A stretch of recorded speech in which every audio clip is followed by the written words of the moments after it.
Welcome back to Mitchell County Safe Place presents Safe Dates, Session 4. Today we will be talking about why people stay in abusive relationships and how to help a friend in an abusive relationship. There are a lot of reasons people stay in abusive relationships. If we have learned one thing through all these videos, it's that relationships are complicated. When you ask a victim of abuse, why don't you just leave? The person may think you're blaming them for the abuse. Asking this question shows you don't really understand your friend's problem. People stay in these relationships for all sorts of reasons. Because they're in love, because they think the bad parts of the relationship will go away and the good parts will stay, because they feel responsible for the abuse, because they blame themselves, because they want to help the person, and many more reasons.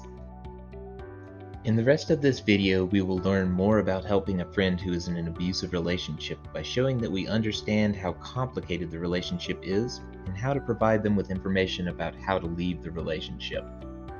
As you help a friend in an abusive relationship, it's important to understand that reaching out for help is difficult. This may be a time when your friend really needs you, but unless you understand his or her fears, you won't be able to give helpful, supportive advice. Some barriers or fears that a friend might have that could prevent them from asking for help could be the fear of hurting their dating partner's feelings, fear that the friend they confide in will tell them to end the relationship, the fear of getting into trouble with parents or at school, the fear that people will not understand, will blame them, or won't believe them, the fear of retaliation from the abuser, not knowing how to leave or improve the situation, embarrassment, and just not wanting to admit it's a real problem. Now, say that a friend tells you about his or her abusive dating relationship. You understand he or she must be weighing a lot of options and is confused because he or she cares a lot about his or her dating partner. In addition, you can imagine some of your friend's fears about seeking help. So what do? The friend's wheel shows you ways to help a victim of abuse. In the center of the wheel, you'll see the phrase helping a friend.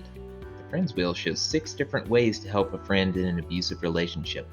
Each of these are ways of providing support, encouragement, and respect that gives victims of dating abuse strength to deal with their situation. Teens in abusive relationships are more likely to turn to friends than an adult or a professional. If a friend comes to you upset or in trouble, it's important to be supportive and helpful. One of the most important ways to help a friend is to connect him or her with professionals who know how to help teens in abusive relationships. These professionals can help your friend think about all of his or her options.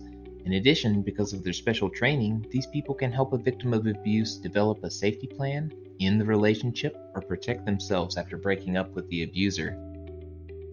People in our school, as well as in our community, can help teens who are being abused in their dating relationships. You can always go to these people to talk about dating abuse.